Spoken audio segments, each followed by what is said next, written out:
ಬೆಳಗಾವಿಯಲ್ಲಿ ಮತ್ತೊಮ್ಮೆ ಮರಾಠಿ ಪುಂಡರ ವಿರುದ್ಧ ಕನ್ನಡಿಗರ ಕಿಚ್ಚು ಮೇಳೈಸಿದೆ. ವಾಟಾಳ್ ನಾಗರಾಜ್ ನೇತೃತ್ವದಲ್ಲಿ ಪ್ರತಿಭಟನೆಯನ್ನ ಮಾಡಲಾಗ್ತಾ ಇದೆ. ಚೆನ್ನಮ್ಮ ವೃತ್ತಕ್ಕೆ ಮಾಲಾರ್ಪಣೆ ಮಾಡಿ ಪ್ರತಿಭಟನೆಯನ್ನ ಮುಂದುವರೆಸಿದ್ದಾರೆ. ವಾಟಾಳ್ ನಾಗರಾಜ್ ಹಾಗೆ ಸಾರಾ ಗೋವಿಂದು ಅವರ ನೇತೃತ್ವದಲ್ಲಿ ಬೃಹತ್ ಪ್ರತಿಭಟನಾ ಮೆರವಣಿಗೆಯನ್ನ ಹಮ್ಮಿಕೊಳ್ಳಲಾಗಿದೆ. ಎಂಇಎಸ್ ಅನ್ನ ರಾಜ್ಯದಲ್ಲಿ ನಿಷೇಧ ಮಾಡುವಂತೆ ಆಗ್ರಹಿಸಿ ಈ ಪ್ರತಿಭಟನೆಯನ್ನ ಮಾಡಲಾಗ್ತಾ ಇದೆ.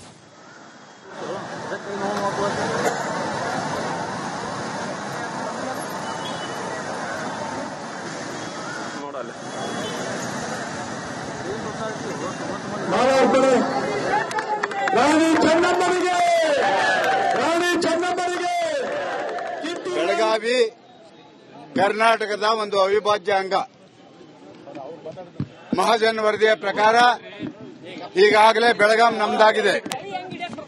ಇಲ್ಲಿಯ ಎಂಇಎಸ್ ಗೂಂಡಾಗಳು, ಇಲ್ಲಿರುವಂತಹ ಎಂಇಎಸ್ ಗೂಂಡಾಗಳು, ಮಹಾರಾಷ್ಟ್ರದ ರಾಜಕಾರಣಿಗಳು ಈ ಎಂಇಎಸ್ ಗೂಂಡಾಗಳಿಗೆ ಕುಮ್ಮಕ್ಕನ್ನ ಕೊಟ್ಟುಕೊಂಡು ಕರ್ನಾಟಕದಲ್ಲಿ ಕನ್ನಡಿಗರ ಮೇಲೆ, ನಮ್ಮ ಕಂಡಕ್ಟರ್ಗಳ ಮೇಲೆ, ಡ್ರೈವರ್ಗಳ ಮೇಲೆ ನಿರಂತರವಾಗಿ ಹಲ್ಲೆಯನ್ನ ಮಾಡ್ಕೊಂಡು ಬಂದಿದ್ದಾರೆ. ಸುಮಾರು 40 ವರ್ಷದಿಂದ ನಾನು ಈ ನಿರಂತರ ಹಲ್ಲೆಯನ್ನ ನೋಡ್ತಾ ಇದ್ದೀನಿ. ರಾಜ್ಯ ಸರ್ಕಾರ ಇಂಥವರ ಪುಂಡಾಟವನ್ನ ಬೆಳೆಸುವಂತ ಕೆಲಸ ಮಾಡ್ತಾ ಇದ್ದಾರೆ. ಅದೇನು ಅಂದ್ರೆ, ಹಿಂದೆ ಬಿಜೆಪಿ ಸರ್ಕಾರ ಇದ್ದಾಗ ಮುಖ್ಯಮಂತ್ರಿ ಯಡಿಯೂರಪ್ಪನವರು ಎಂಇಎಸ್ ಪುಂಡರಿಗೆ ಒಂದು ಮರಾಠಿ ಅಭಿವೃದ್ಧಿ ಪ್ರಾಧಿಕಾರವನ್ನು ಮಾಡಿಕೊಟ್ಟು ಕನ್ನಡಿಗರ ಮೇಲೆ ನಿರಂತರವಾಗಿ ದೌರ್ಜನ್ಯವನ್ನು ನಡೆಸುವಂತ ಕೆಲಸ ಮಾಡಿದ್ದಾರೆ. ಅವರಿಗೆ ಬೆಳಗಾವಿಯಲ್ಲಿ ಏನಾಗ್ತದೆ ಅಂತೇಳಿ ಸರ್ಕಾರಕ್ಕೆ ಗೊತ್ತಿಲ್ಲ. ಎಂಇಎಸ್ನವರನ್ನ ನಿಷೇಧ ಮಾಡ್ತೀವಿ ಅಂತೇಳಿ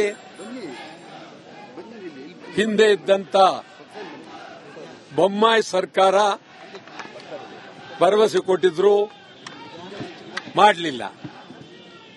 ಇವತ್ತು ಬೆಳಗಾವಿಯಲ್ಲಿ ಮತ್ತೊಮ್ಮೆ ಮರಾಠಿ ಪುಂಡರ ವಿರುದ್ಧ ಕನ್ನಡಿಗರ ಕಿಚ್ಚು ಮೇಳೈಸಿದೆ. ವಾಟಾಳ್ ನಾಗರಾಜ್ ನೇತೃತ್ವದಲ್ಲಿ ಪ್ರತಿಭಟನೆಯನ್ನ ಮಾಡಲಾಗ್ತಾ ಇದೆ. ಚೆನ್ನಮ್ಮ ವೃತ್ತಕ್ಕೆ ಮಾಲಾರ್ಪಣೆ ಮಾಡಿ ಪ್ರತಿಭಟನೆಯನ್ನ ಮುಂದುವರೆಸಿದ್ದಾರೆ. ವಾಟಾಳ್ ನಾಗರಾಜ್ ಹಾಗೆ ಸಾರಾ ಗೋವಿಂದು ಅವರ ನೇತೃತ್ವದಲ್ಲಿ ಬೃಹತ್ ಪ್ರತಿಭಟನಾ ಮೆರವಣಿಗೆಯನ್ನ ಹಮ್ಮಿಕೊಳ್ಳಲಾಗಿದೆ. ಎಂಇಎಸ್ ಅನ್ನ ರಾಜ್ಯದಲ್ಲಿ ನಿಷೇಧ ಮಾಡುವಂತೆ ಆಗ್ರಹಿಸಿ ಈ ಪ್ರತಿಭಟನೆಯನ್ನ ಮಾಡಲಾಗ್ತಾ ಇದೆ.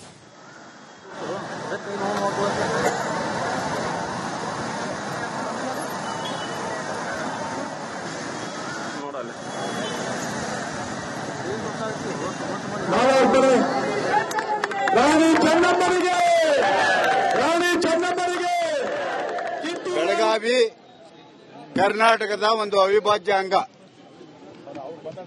ಮಹಾಜನ್ ವರದಿಯ ಪ್ರಕಾರ ಈಗಾಗಲೇ ಬೆಳಗಾಂ ನಮ್ದಾಗಿದೆ.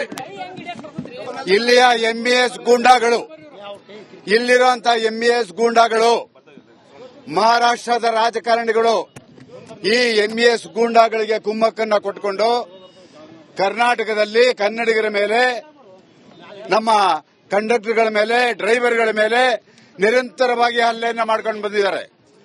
ಸುಮಾರು 40 ವರ್ಷದಿಂದ ನಾನು ಈ ನಿರಂತರ ಹಲ್ಲೆಯನ್ನ ನೋಡ್ತಾ ಇದ್ದೀನಿ.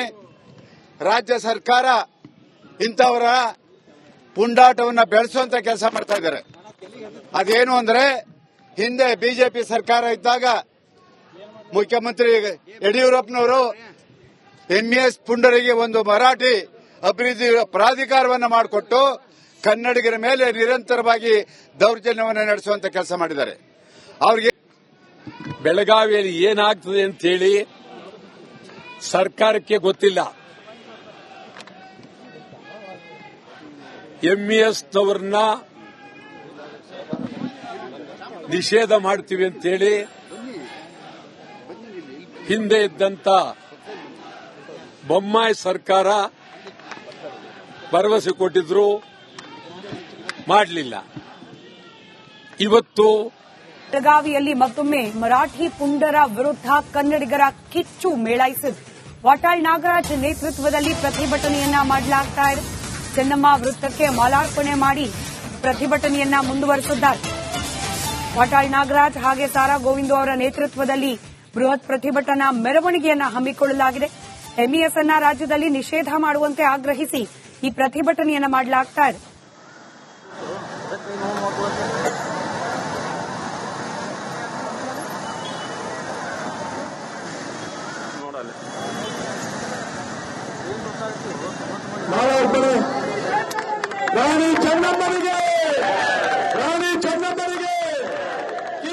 ಬೆಳಗಾವಿ ಕರ್ನಾಟಕದ ಒಂದು ಅವಿಭಾಜ್ಯ ಅಂಗ.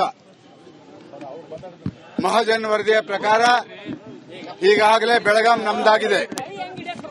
ಇಲ್ಲಿಯ ಎಂಇಎಸ್ ಗೂಂಡಾಗಳು, ಇಲ್ಲಿರುವಂತಹ ಎಂಇಎಸ್ ಗೂಂಡಾಗಳು, ಮಹಾರಾಷ್ಟ್ರದ ರಾಜಕಾರಣಿಗಳು ಈ ಎಂಇಎಸ್ ಗೂಂಡಾಗಳಿಗೆ ಕುಮ್ಮಕ್ಕನ್ನ ಕೊಟ್ಟುಕೊಂಡು ಕರ್ನಾಟಕದಲ್ಲಿ ಕನ್ನಡಿಗರ ಮೇಲೆ, ನಮ್ಮ ಕಂಡಕ್ಟರ್ಗಳ ಮೇಲೆ, ಡ್ರೈವರ್ಗಳ ಮೇಲೆ ನಿರಂತರವಾಗಿ ಹಲ್ಲೆಯನ್ನ ಮಾಡ್ಕೊಂಡು ಬಂದಿದ್ದಾರೆ. ಸುಮಾರು 40 ವರ್ಷದಿಂದ ನಾನು ಈ ನಿರಂತರ ಹಲ್ಲೆಯನ್ನ ನೋಡ್ತಾ ಇದ್ದೀನಿ. ರಾಜ್ಯ ಸರ್ಕಾರ ಇಂಥವರ ಪುಂಡಾಟವನ್ನ ಬೆಳೆಸುವಂತ ಕೆಲಸ ಮಾಡ್ತಾ ಇದ್ದಾರೆ. ಅದೇನು ಅಂದ್ರೆ, ಹಿಂದೆ ಬಿಜೆಪಿ ಸರ್ಕಾರ ಇದ್ದಾಗ ಮುಖ್ಯಮಂತ್ರಿ ಯಡಿಯೂರಪ್ಪನವರು ಎಂಇಎಸ್ ಪುಂಡರಿಗೆ ಒಂದು ಮರಾಠಿ ಅಭಿವೃದ್ಧಿ ಪ್ರಾಧಿಕಾರವನ್ನು ಮಾಡಿಕೊಟ್ಟು ಕನ್ನಡಿಗರ ಮೇಲೆ ನಿರಂತರವಾಗಿ ದೌರ್ಜನ್ಯವನ್ನು ನಡೆಸುವಂತ ಕೆಲಸ ಮಾಡಿದ್ದಾರೆ. ಅವರಿಗೆ ಬೆಳಗಾವಿಯಲ್ಲಿ ಏನಾಗ್ತದೆ ಅಂತೇಳಿ ಸರ್ಕಾರಕ್ಕೆ ಗೊತ್ತಿಲ್ಲ. ಎಂಇಎಸ್ನವರನ್ನ ನಿಷೇಧ ಮಾಡ್ತೀವಿ ಅಂತೇಳಿ ಹಿಂದೆ ಇದ್ದಂತ ಬೊಮ್ಮಾಯಿ ಸರ್ಕಾರ ಭರವಸೆ ಕೊಟ್ಟಿದ್ರು, ಮಾಡಲಿಲ್ಲ.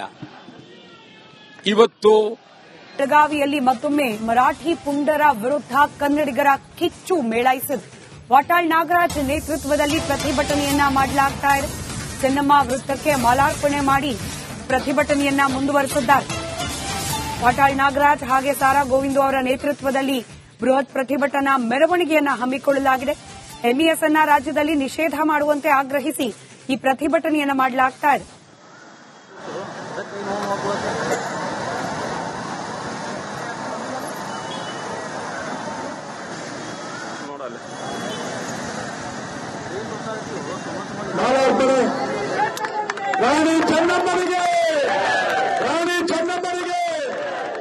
ಬೆಳಗಾವಿ ಕರ್ನಾಟಕದ ಒಂದು ಅವಿಭಾಜ್ಯ ಅಂಗ.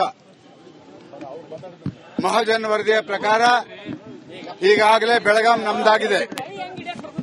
ಇಲ್ಲಿಯ ಎಂಇಎಸ್ ಗೂಂಡಾಗಳು, ಇಲ್ಲಿರುವಂತಹ ಎಂಇಎಸ್ ಗೂಂಡಾಗಳು, ಮಹಾರಾಷ್ಟ್ರದ ರಾಜಕಾರಣಿಗಳು ಈ ಎಂಇಎಸ್ ಗೂಂಡಾಗಳಿಗೆ ಕುಮ್ಮಕ್ಕನ್ನ ಕೊಟ್ಟುಕೊಂಡು ಕರ್ನಾಟಕದಲ್ಲಿ ಕನ್ನಡಿಗರ ಮೇಲೆ, ನಮ್ಮ ಕಂಡಕ್ಟರ್ಗಳ ಮೇಲೆ, ಡ್ರೈವರ್ಗಳ ಮೇಲೆ ನಿರಂತರವಾಗಿ ಹಲ್ಲೆಯನ್ನ ಮಾಡ್ಕೊಂಡು ಬಂದಿದ್ದಾರೆ. ಸುಮಾರು 40 ವರ್ಷದಿಂದ ನಾನು ಈ ನಿರಂತರ ಹಲ್ಲೆಯನ್ನ ನೋಡ್ತಾ ಇದ್ದೀನಿ. ರಾಜ್ಯ ಸರ್ಕಾರ ಇಂಥವರ ಪುಂಡಾಟವನ್ನ ಬೆಳೆಸುವಂತ ಕೆಲಸ ಮಾಡ್ತಾ ಇದ್ದಾರೆ. ಅದೇನು ಅಂದ್ರೆ, ಹಿಂದೆ ಬಿಜೆಪಿ ಸರ್ಕಾರ ಇದ್ದಾಗ ಮುಖ್ಯಮಂತ್ರಿ ಯಡಿಯೂರಪ್ಪನವರು ಎಂಇಎಸ್ ಪುಂಡರಿಗೆ ಒಂದು ಮರಾಠಿ ಅಭಿವೃದ್ಧಿ ಪ್ರಾಧಿಕಾರವನ್ನು ಮಾಡಿಕೊಟ್ಟು ಕನ್ನಡಿಗರ ಮೇಲೆ ನಿರಂತರವಾಗಿ ದೌರ್ಜನ್ಯವನ್ನು ನಡೆಸುವಂತ ಕೆಲಸ ಮಾಡಿದ್ದಾರೆ. ಅವರಿಗೆ ಬೆಳಗಾವಿಯಲ್ಲಿ ಏನಾಗ್ತದೆ ಅಂತೇಳಿ ಸರ್ಕಾರಕ್ಕೆ ಗೊತ್ತಿಲ್ಲ.